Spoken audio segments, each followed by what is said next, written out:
Welcome back to Scions of the Southland for May 20th, 2024. My name is Akshay Easwaran. Joining me today are Jack Purdy and Jake Grant. Jake Grant and I back after a short hiatus last week. Gentlemen, how are you doing? How have your weekends been? What'd you get up to?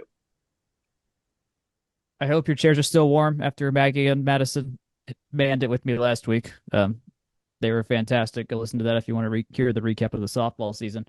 Um, I got to go Given to that one Georgia. of them knows where I live, I mean, it could have been very much that It, they were here. you I don't. wasn't here, I you know? haven't. I don't. I'm not saying. Actually, I reveal exactly where both of them are during the episode. Now that I think about it, um, Yeah. accidentally. But no, I got to go to Georgia State's convention or their convocation center, aka their basketball gym, for the first time for my sister's graduation, and the building feels like what you think it's going to feel like when you look at it from the outside. Like it really is a box. There's very little concourse, but it doesn't need to be much, and it's not much, but it does the job. So that was fun to go see that building. I want to see a basketball game in there now. That's for sure. Hey, it's me, somebody who has seen a basketball game in there. I was there for the Tech State game that basically Josh Passan was like, okay, Miles, go win this game. After I think Tech shot a bunch more free throws than State too. Go figure. Tech football went down to a very meh Miami team by like three scores, and we were like, we'll go across down to basketball. It was a pretty good venue. Could use some more concessions, but I mean, it's fine. It's probably much nicer than what they used to play in is a fair bet to say, and it's also got the advantage of being not too far from Summerhill, which is full of nice establishments and things to do before a game. So I for one would gladly see another basketball game there, and I think that's about as solid of an endorsement as somebody can give a facility. How's that? I would go there again, he says Yeah, simply. sure. Yeah. Yeah. I I I think I was also at that same game. My opinion of it was that it has a great view of the city skyline out of one of the windows, but it is also just like a gray box. I Yes. think someone among us referred to it as a Costco with a Yes, basketball I gym did. I inside. did. Yeah, I may have done that on this it very podcast. That's funny. probably, but instead of it being a concrete box, it's a metal box, and so it it's also still surrounded by parking lots as these things are, but it's a nice little venue. It's like an intimate venue. It seats what, like 5,000.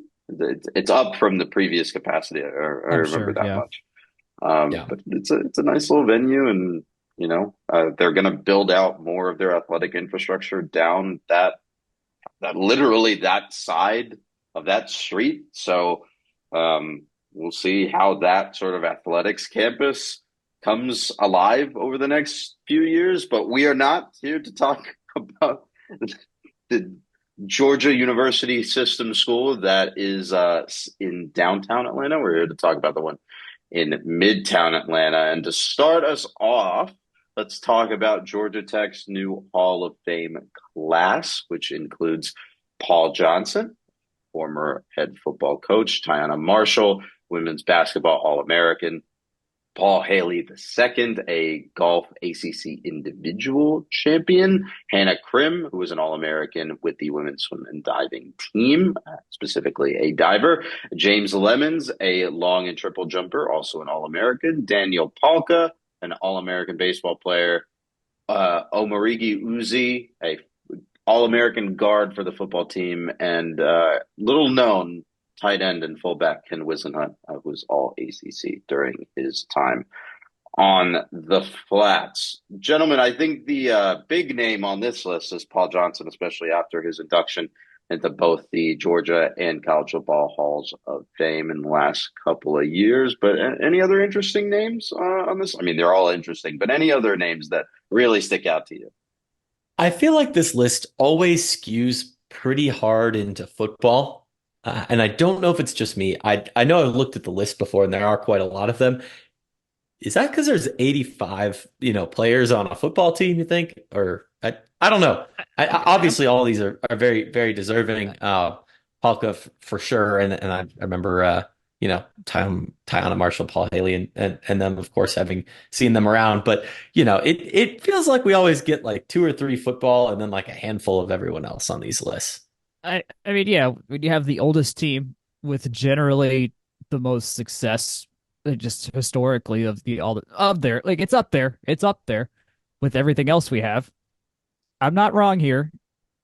One We has do have four four times. natties in it, so Yeah, you're there's four right. natties here. Like there's four natties and a lot of legendary coaches. So yeah, I mean, on the average, yeah, that's gonna get more people.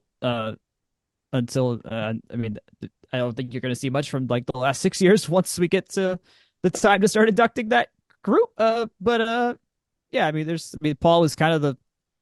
I don't have like the full football list in front of me, but I mean that's one of the big pins from that last Oh, really good era we absolutely. had. Absolutely. There is kind of like that feeling when the Braves finally finished getting Glavin, Maddox, Smoltz, Cox, Jones, all of them in. It's just like okay, they kind of like put that era to rest. I'm not saying to put this era to rest, but like it's notable. Like he got in, and it gives us an excuse to bring it back to campus again. So I'm not saying no to that. We'll rush for 500 yards again probably. So My Let me let me my pose this before you go. Let me pose this. Tech for the induction day. I don't know when the induction day is scheduled, but let me pose this for the induction day on the for that football game. The first play of the game, Tech comes out in a five wide set. Oh my, No I know running where you're absolutely. back, going with no this. running back, five Oh wide yeah. out of the shotgun, and then Haynes King options in, he audibles in to the Yes. flex bone formation, and the Hmm. crowd is just absolutely berserk. Paul is there Yeah. with a tear in his eye. Brent Key is kissing babies, doing the like winning elections celebrations on the sideline, and trying to get the crowd amped up.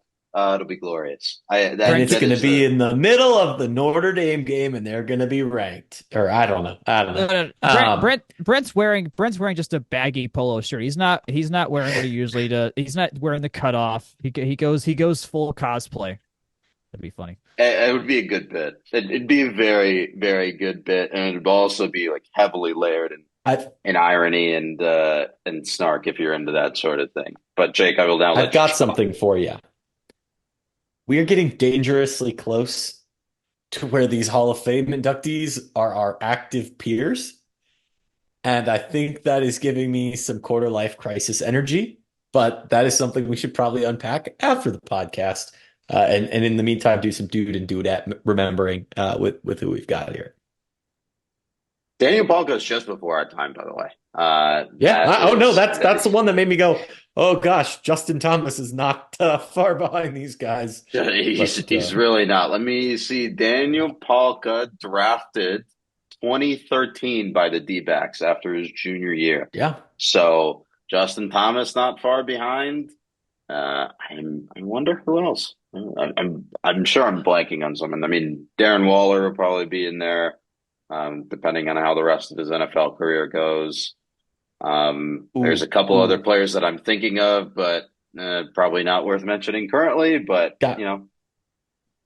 I mean, if we're just gonna openly, speculate about who's gonna be a Hall of Famer someday, just you heard it here first when Kaio Pumpudi eventually goes in. Yep. Kaio, of course, Mariana Brambilla, they're not gonna be able to keep her or of course Julie Bergman out of there. You just got to give them a couple oh, years. It's if like when they Cooperstown, you get know? in, when they Yeah. get in, it will be, oh God, we're old. Like that will be the moment. Like I almost had that feeling when I saw the tweet come across my feed of Chris Davis of Kick Six, Lore's kid, getting an offer from Auburn this afternoon. Like that's when I started getting the vapors, but when Mariana Brambilla, Julia Bergman really do get their flowers in terms of the Georgia Tech Hall of Fame. I think that's the big moment over the. It's all downhill from there for the three of us, Yeah. For sure. more or less. We talked a little bit about the football team in that segment. Let's talk a little bit about where they play. More construction progress at Bobby Dodd Stadium as the Edge/Fanning Center continues it's destruction and construction, respectively. I think I got the order right on that one. Yes. More Yes. stadium chunks gone. That entire section an entire section at the top of the upper north end zone is gone. And that entire part of campus is effectively a construction zone with no students around for the next couple of weeks. Although I do think early summer starts soon. Early Um, summer, early summer has started, but there's just it's the population is very very small. You barely even notice that there's even classes happening this time of year. Um, yeah, they have. I mean, even so that section at the upper north that like drops down, uh, flows is the one little part that kind of folds over. That's all gone now too. So like they've got two whole sections of seats just empty. You can see right on through it. There ain't nothing there outside of the steel that was holding it up. and then they're going to take a big, cartoonishly large saw and just take some hours sawing it down, Yes, sawing the frame down, yes. as one does Because with that's steel how on steel. construction works. Never told a joke. Yay. I mean, they could cut it down with lasers. That's kind of how I imagine it'll go. I mean, we have them on campus.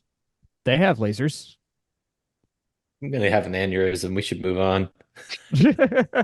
Two and a half decades of watching sci-fi has told me that laser cutters can solve any problem.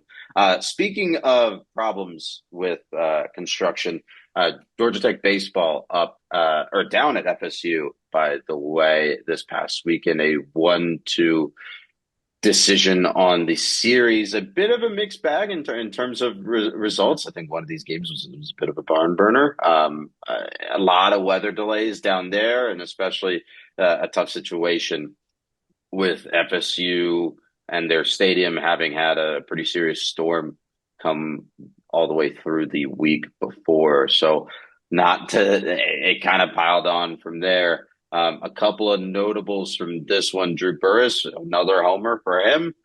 He's now tied for fifth most homers in a single season for Tech.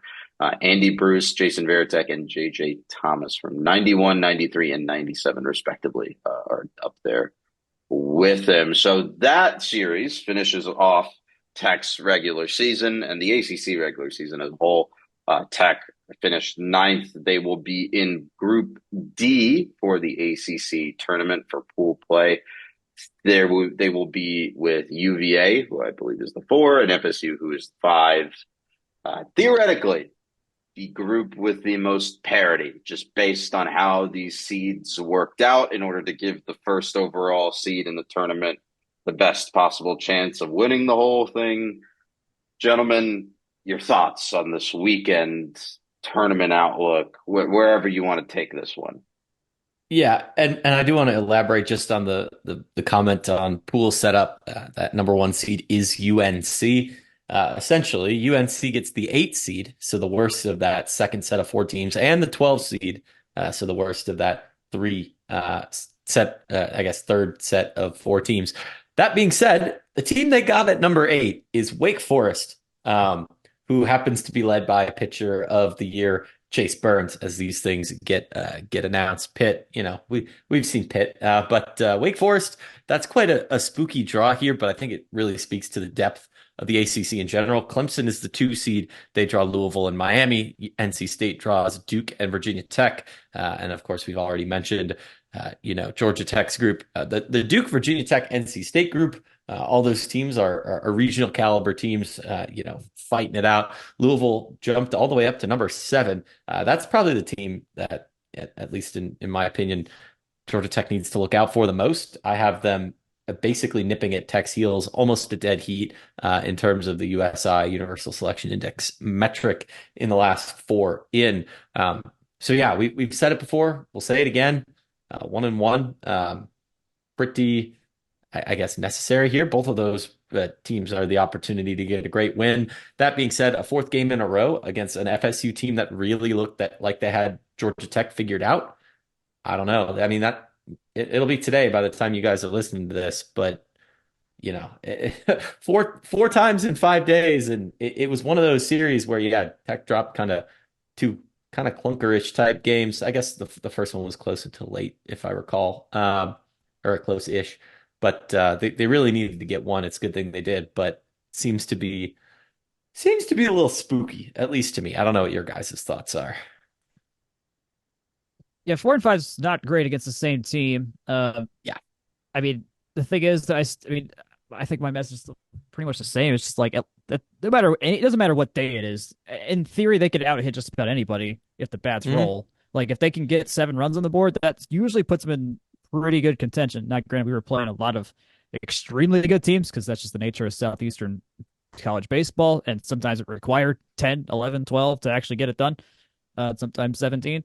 So it can be like that. That's just how we played baseball the last 2 years. Um, but we've also seen Tate McKee throw gems in the past. Pitt and Terry can sometimes just be on a roll. So, I mean, I think that's the scary part about this is that it's not reliable that we can just find that sweet spot to find ways to win games. But we know the tools are there. Um, I know at least on the projections, we're right now it's projected a 3 seed in Tennessee's region according to D1 baseball with UConn and Fairfield. Um, so like, but weirdly enough, like ACC tournament seems a tad bit scarier than playing the NCAA tournament in theory of like who we might end up running into first, just because it's just not an ACC team. We've like a top, it's not playing a top tier ACC team will be such a relief. Assuming we get there, like we still got to, as you said, we still got to go 1-1 one way or another. Um, so winning tomorrow slash today for those listening is gonna that would be yeah, it's kind of the is it? I mean, would you say it's the most important game of the year at this point?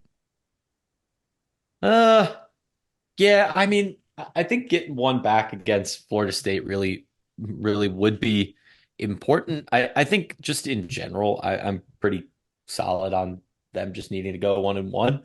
That said, very possible this team could go 2-0. I just think it's one of those you got to win one, and Yeah. that's just kind of the nature of the beast. And we did see them win one against Florida State. We also saw them win two against UVA, which of course the pool got announced, and I was like, we just saw both these teams. But that Virginia team, we saw them when they were a top 10 team too, Right. and And I it's mean they're not like still we top haven't 20 and caliber. it's So and it's not like we haven't beaten good teams on the road, like away from home. Like we've won yeah, a couple of our big series on the road. So but yeah, no, I think that's the wait, hope I have is that Burris just hit, yeah. Uh, the hope I have here is that Burris, he just hit a homer. I mentioned he can go on a little bit of a mini tear. If he goes on a little bit of a mini tear, that's a very good sign. That means there's a few runs on the board there. I And he's made some good defense, but it's no guarantee. But a I homer was gonna in the last say, game, I like it. I like it. I like seeing a homer in the last game. Jack, you're gonna make me push back just a hair, and that's Okay. where even on a day that Burris is hot, or even a Peyton Green, Tech had a pretty good showing from the bat side for all the ACC selections. Of course, we talked about Drew Burris, but you also got Peyton Green, you got Matthew Ellis. There's talent really up and down this lineup, but if you're Yeah. only getting one or two of those guys to click, I think that really does spook me. But yeah, let's I be don't yeah. know. Green and Ellis, second team all ACC. Like they're Yeah. up there. These are legit guys in the ACC. They turned it on second half of the season. That's partly why we got these series wins in the first place. Yep. And I think it's gonna take if we're gonna prognosticate through what does it take for Georgia Tech to make the semis? And I think that's a fair, like, not guess, but a fair thing to kind of just toy out here. It's very easy to see the path to 1-1, a very easy to see the path to 0-2. And I would argue it's pretty easy to see the path to 2-0. And that path to 2-0 is paved with them mashing the ever loving cover off the ball. Like that is Georgia Tech's path Hmm. to 2-0 Yeah. is that plus some competent pitching. And it's not a year that Tech is led by aces, but when are they ever? When they are, they're a 3 seed nationally, I guess, in terms of my Yeah. one sample size there. So To your I'll point, make what go ahead. Tech's 3 wins over these teams, right? That they went 3-3. Um, 13-2 versus Virginia, 17-12 versus Virginia in that third game, and then 11-10 in the second game of the doubleheader versus FSU. plus So if you're plus taking some of this as like, if you're taking some of this as predictive, which single game samples maybe don't put a lot of stake into it, but if you're taking some of this as trends, they do have to kill the baseball in order to win these games against these specific teams. And the only out of those 6 games that they've already played, there's only been one game in which they've held the opposing team under 8 runs. Under 8 runs was the 13-2 win against Virginia. Of course, that they did Yep. lose 8-7 in 11, so that was an extras there. But against Florida State, Florida State put up 10, 11, and 8. That's a pretty decent showing from their bats. 29 runs in 3 games. So yeah, that's where I'm It's at. rough. I'll note, and they sent this out in the media stuff earlier today that all but one ACC team that was tapped at the RPI in over 500 has not made the tournament ever, and we do currently fit that bill at 46 in RPI and a winning record this year and an even 500 record in ACC play. So from the long stretch of history, that would theoretically put us in. I think it was a Wiley Bauer mentioned it was like one old Miami team that didn't make it for some reason, but that was it. So there's that. But again, I mean, USI has us around the bubble. There's a lot of good ACC teams. There's a lot of good SEC teams. So there's a lot of at-larges to go around, and it's no guarantee when we're, especially just when we look like how we look in terms of being extremely one-sided. So we'll see how the committee feels about that. But winning kind of takes care of everything. So let's just win it and not have to worry about the circumstances with everything God, else. I would love to, but you have to keep in mind that the ACC baseball tournament has the dumbest possible tiebreaker if all of the teams in the group are 1-1, which is that the highest seed advances. I found out that there's another Well, yeah, I was tournament, about by to the way, say, that yeah, the uses Atlantic this Sun, right? tiebreaker. It's not. It's Or is it someone else? that's a third, by the Yeah, way. I yeah. wasn't even going to talk about baseball. This was like soccer, but I found out that someone else uses it. I was like, this makes sense if you're doing like a soccer 2-leg playoff, like, and you want your best teams to advance. In no other scenario does it make sense to make a single game absolutely meaningless. It's Right, so right. ridiculous. Um, just Jack, you mentioned that the team sent out a bunch of notes, and I have a couple of them in front of me. As we talk more about the team's resume heading into the ACC tournament. Quote, Tech's trip to FSU marked the fourth top 15 RPI, top 10 KPI road trip the Jackets have taken in ACC play, more than any other team in the conference, end quote. And I'll get to the next point in a minute, but that KPI, which, stupid name, by the way, KPI, key performance indicator, is some sort of metric, some sort of ranking metric that the NCAA is using. I imagine it's similar to net for baseball. Yeah. Also find a better name. That's like tissues, Kleenex, same thing. Quotes, despite dropping its final series, Tech finished the year with 6 ACC series wins, more than any other team except division champs Clemson at 8 and North Carolina at 7, end quote. Quote, including its neighbors, only Kentucky, Tennessee at 8, Texas A&M, and Arkansas at 7 had more in the SEC as well. So, I mean, if it's weird to say that they have like a very, well, not weird, like it makes sense, despite the fact that we've been talking about this team negatively for most of the season. It's like they have a fairly strong, like objectively strong strength of schedule just by nature of being in the ACC and also picking up some of these crucial wins, like versus Virginia earlier in the season. Yeah. It's just like, they're going to have to pick up a couple in the tournament in order to really cement that slot. Like you said, Jack, it's not really leave it up to chance. Let's take it to both of these teams and really, and earn that tournament slot, right? Whatever it ends up being, wherever they're seated in the tournament. Right. Just got to get in and then see what happens. To wrap us up here, Charlotte Knights Ballpark is where the ACC tournament is this year. Usually it's at DBAP in Durham, but this year it's in Charlotte. The first game of Pool D will be Tech versus FSU. That is 3 p.m. tomorrow, or today when you're listening to this, the 21st. Tech's second game will be the 22nd. That'll be an 11 a.m. start versus UVA.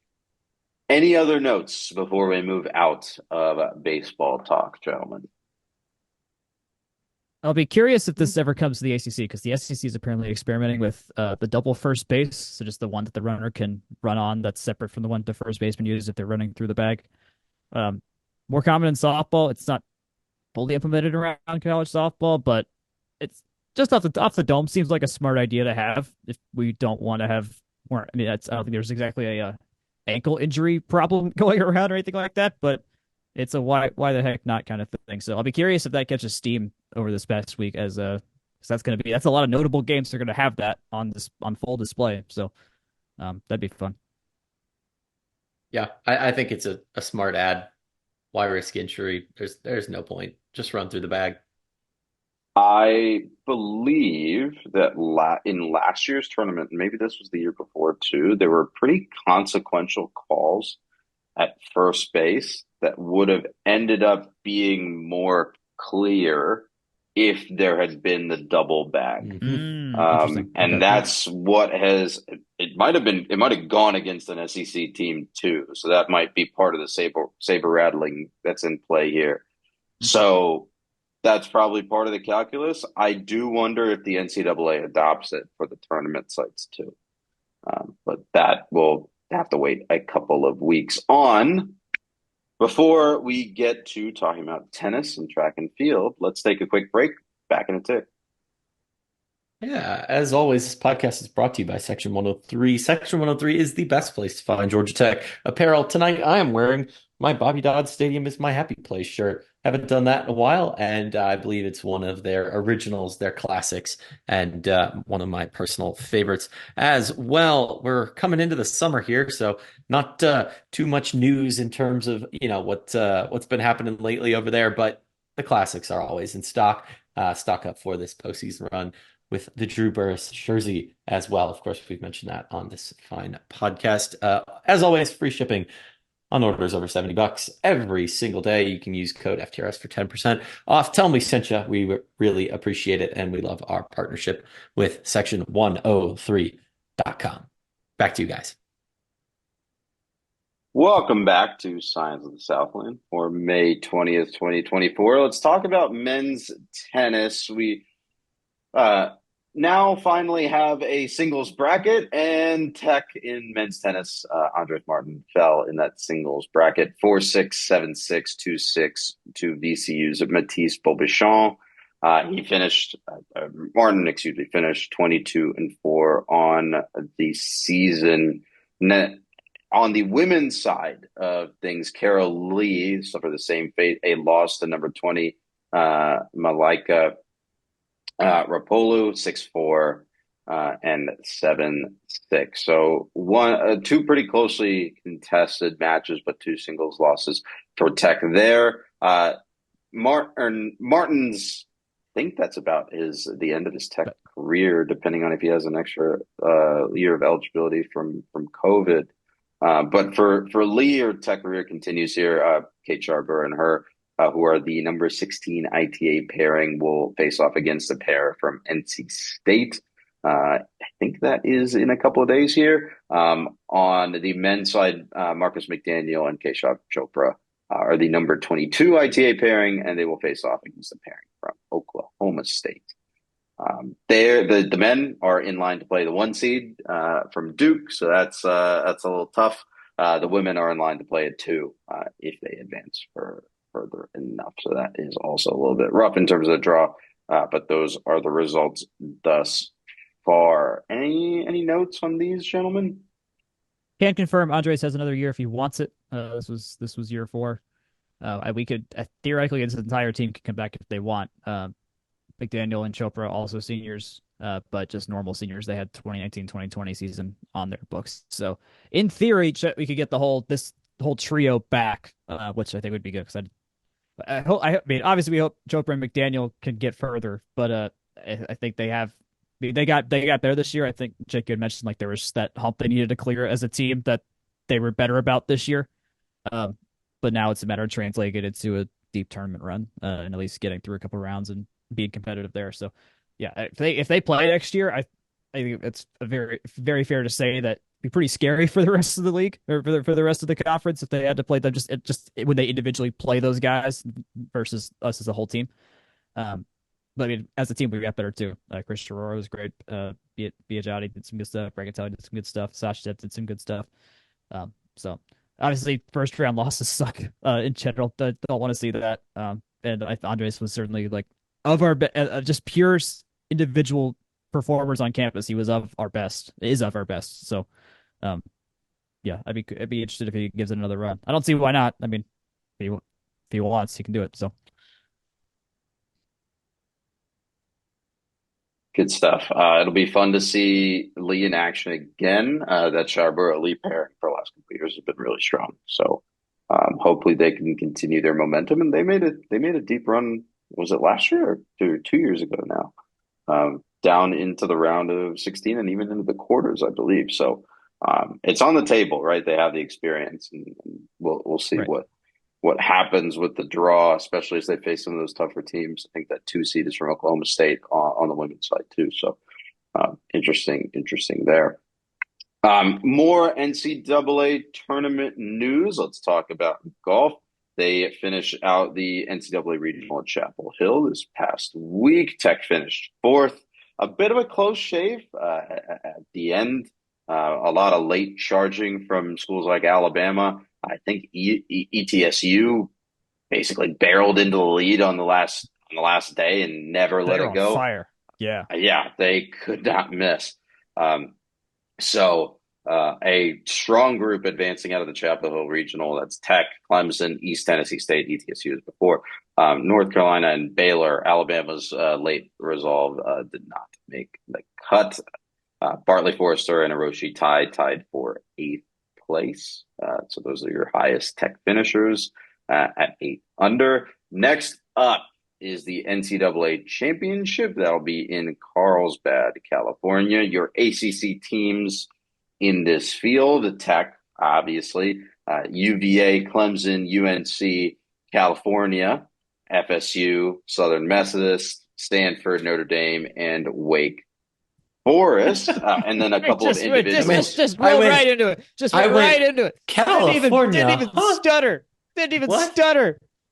They're not even in Look, the conference yet. it's like Ron Burgundy. You put something in front of me, I'll read it. No I mean, questions it's asked. next week, right? Cal and Also Stanford this is are a next great week, pick. right? And then No, it's all or June. weekend. It's all Or is it July. July? Okay, It's and all then SMU is in July. and then SMU's in August for whatever reason. They're separate No, days. no, no, no, no, no. Or is that different? We're taking this tangent, but the SMU one is July 1st, as you know, God Okay. intended with the NCAA calendar. And then Cal and Stanford are the second. Even Jim Phillips doesn't know why. This is just the way that Okay. things broke down.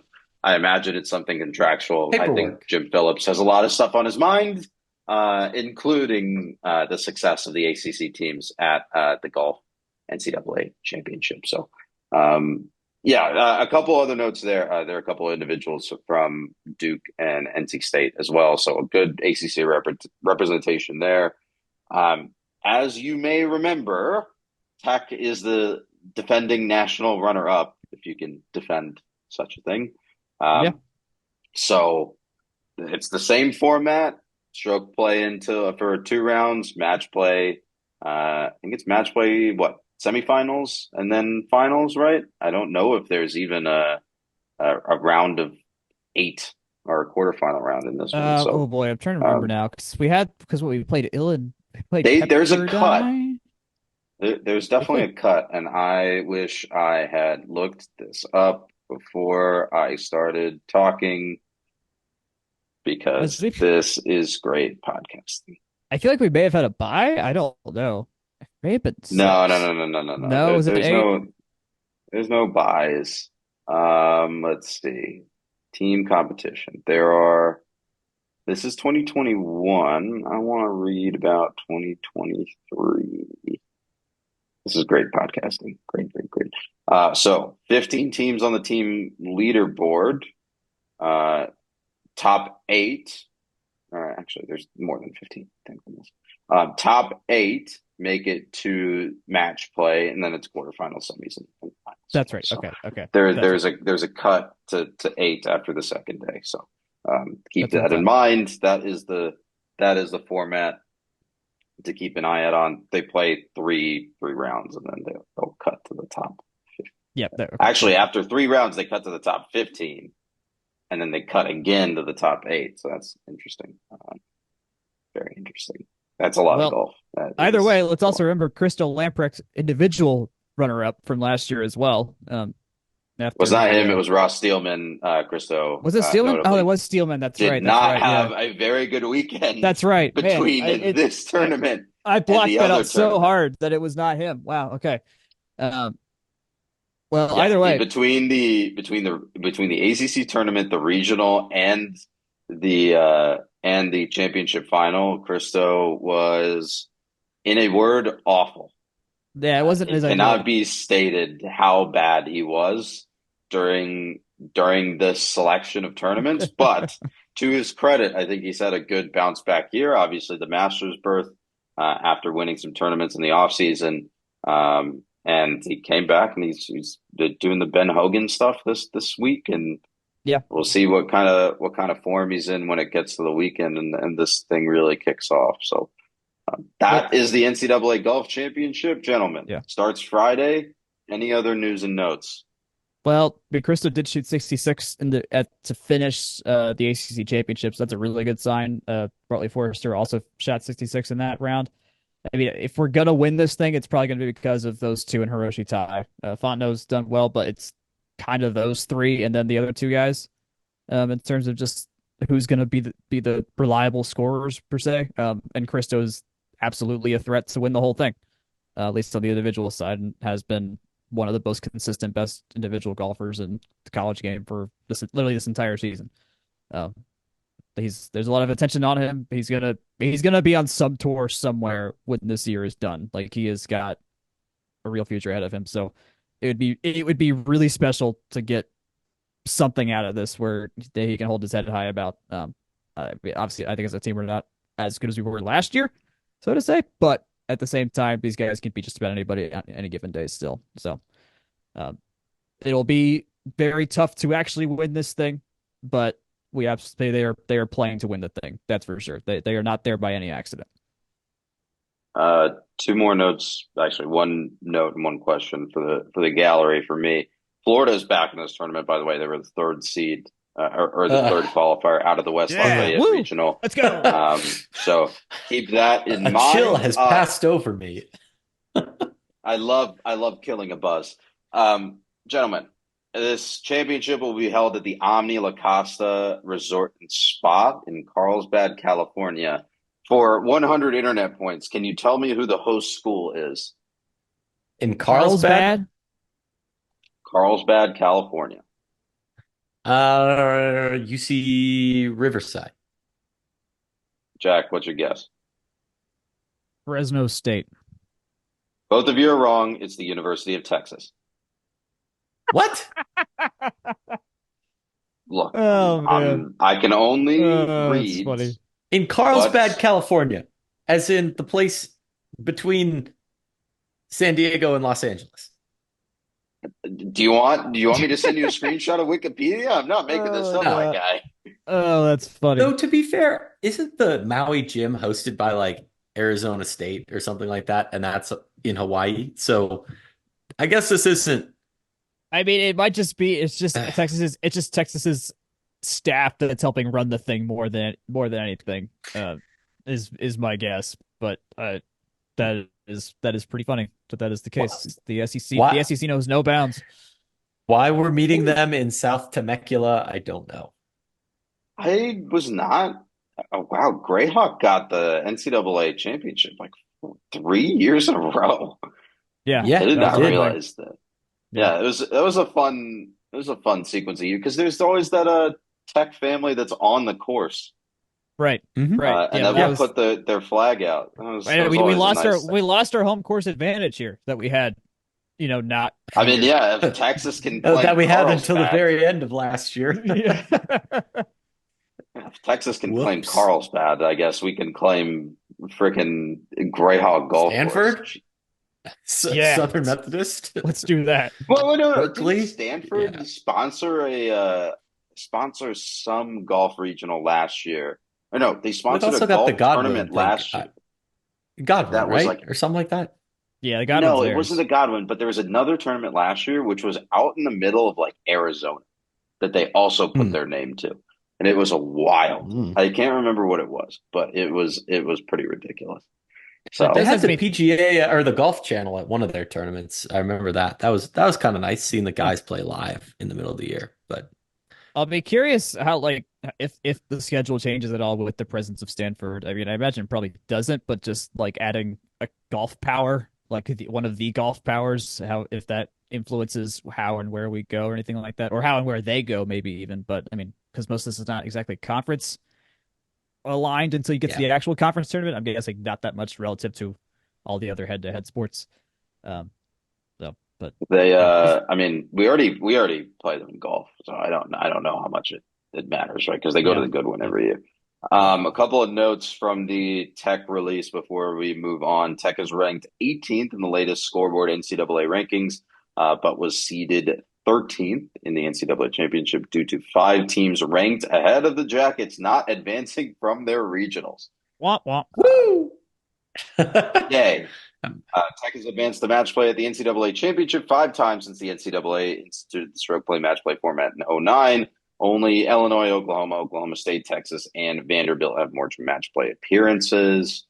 Let's see. Any other interesting notes? There's no mention of lineup here, but obviously you have three players that have NCAA championship and also NCAA match play experience in Christo Bartley and Hiroshi there. So a pretty stacked lineup, hopefully for Tech going into this one, and I'm very much looking forward to watching some live Tech golf again, which is not something Yeah. that I usually say about golf in general. So And I do want to say, just kind of to to level set, we talk about this team being a little bit down, but as the guy who literally collects all the rankings of all the teams in one spot on a regular basis, this team is still in the top, what, 96th percentile of teams in the country with that rating and relative to who's left in the field. They're having, yeah, another good year. And I think, honestly, you'd like to see a trophy somewhere. Obviously, the time for that has kind of passed, but they're playing with house money, so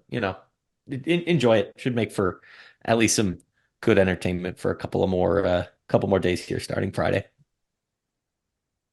last note for me, the TV coverage schedule. Golf Channel will have the final round of stroke play next Monday, so the 27th, and then all match play on Tuesday and Wednesday. So keep an eye out for that.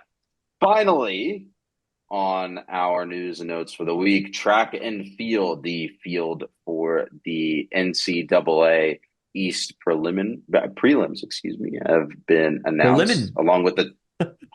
along with the track for the East prelims too. Didn't want to mention those two. Jake, if you want to go through these seedings for us. Yeah, sure. I'll grab those. There Also, are a before you go grand. into these, no one got the this field for the East prelims and then the track for the East prelims joke. I'm disappointed in both of you. By the way, I didn't please think it was a continue. joke. That's how far I away was I was It's like, a from that I very one. I, bad I joke. can't read this right now. Anyways, there are a grand total of 9 Tech athletes at the East prelims. You got a bunch of steeplechasing to happen. 4 of the 9 are steeplechase. I guess this is. I don't know if this is ironic. Actually, no, it's not ironic. But also the top of the top seeds Tech has are also in those as well. I suppose you'd expect that with 4 of the 9 entries being steeplechase, but they are led by Helena Lindsay, women's steeplechase. That is an 11th seed with a 10:01:69. She's joined by Grace Driscoll, who is seeded 18th, 10:08:49. A couple others in the top, I guess, 20-ish range. You've got Maya Wilson, 16th, 6.35 seed distance in the long jump.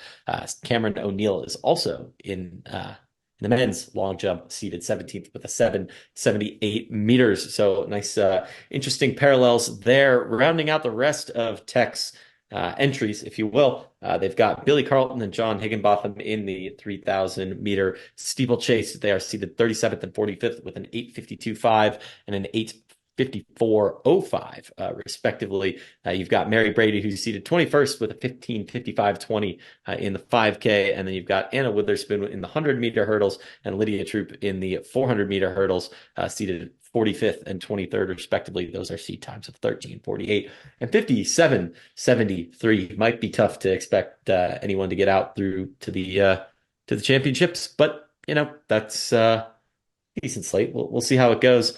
I, for one, am trying to dig deep into how track and field does some of their ratings and rankings. They are kind of a mystery to me. So this will be a great excuse to see, now that I'm kind of locked in on those, how that translates to Tech's overall rankings and ratings. Hopefully those do come up at least a little bit there. But yeah, keep an eye on those women's steeplechase and the long jumps for any of our I guess outside shots at making it through to the big championship. Jake, don't you have an oft-used saying of if you have a lane, you have a chance? There you go. Yeah, it's them. Whoever originally said that quote, Michael Scott quote, Jake quote, or however that works. Yeah. But, We'll stack them. Well, I got speaking of lanes, I forgot, I didn't go to this, but the Atlanta's Atlantic Classic was this past weekend, which involved Katie Ledecky and Caleb Dressel, another U.S. Olympians swimming at Tech's pool.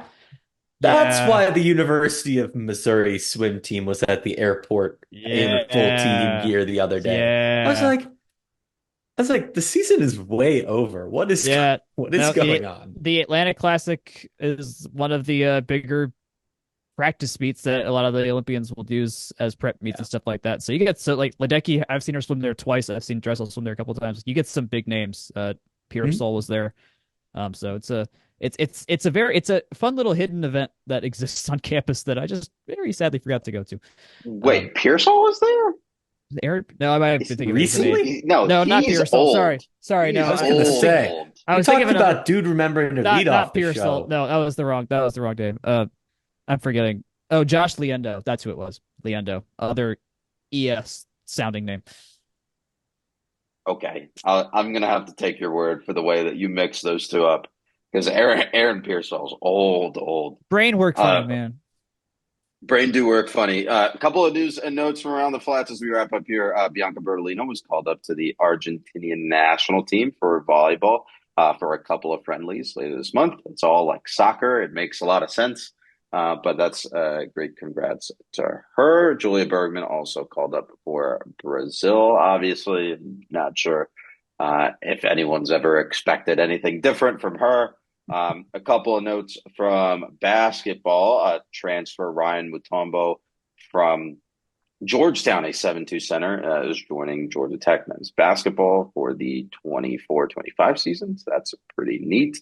Let's see. Other notes here. Mallory Black for the softball team was named to the All Southeast region team. So good for her. Jake, any other notes you have to add here? Yeah, I don't know. Did we mention this? Tech is hosting the SWAC baseball tournament. Oh, that's interesting. No, that's that. new. That's Wednesday to Sunday. Oh, wait, they've done it before. They have. They've done it the last couple of years. Yeah, kind of like how Macaulay's hosted Conference USA swimming before. But yeah, I don't know. I just thought that might be of interest to folks. That's fun. It's a good field. People should use it. Yeah. We will take their cash. We need it. We'll take a cut of the gate. Last note from me, a release from Athletics mentioned that Tech student athletes posted the highest grade point average in Tech history at 3.25. That's right in between, if I remember my honors levels correctly, that's right in between normal honors and I think, what is that? High honors is the midpoint. There's high and then there's highest honors, I believe. So pretty good. I don't know. I just know the color of the chords they gave me. I don't remember which one it was You don't need to remember the numbers. That I think is about it for us. I was going to say not a long slate, but then I look at the clock and we've done an hour and 12 minutes. So, gentlemen, thank you for joining me today. Jake, where can the people find us? Yeah, as always, you can find us at fromtherumbleseat.com. You can email us from the rumbleseat at gmail.com. I haven't forgotten about trivia. It's coming back. I've just been kind of busy on the docket with lots of different sports lately, but we'll have some of that in the works. We've got a lot of good stuff kind of plotted out here, but we are still filling out the summer calendar. Please let us know if you have any questions, comments, concerns, topics you'd like us to talk about. We are here to fill out that slate for you.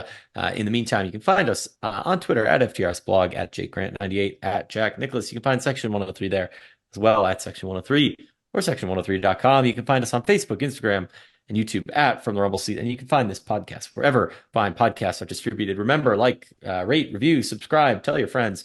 That word of mouth is vital for us. And in the meantime, till we speak again, good night, good luck, and go Jackets.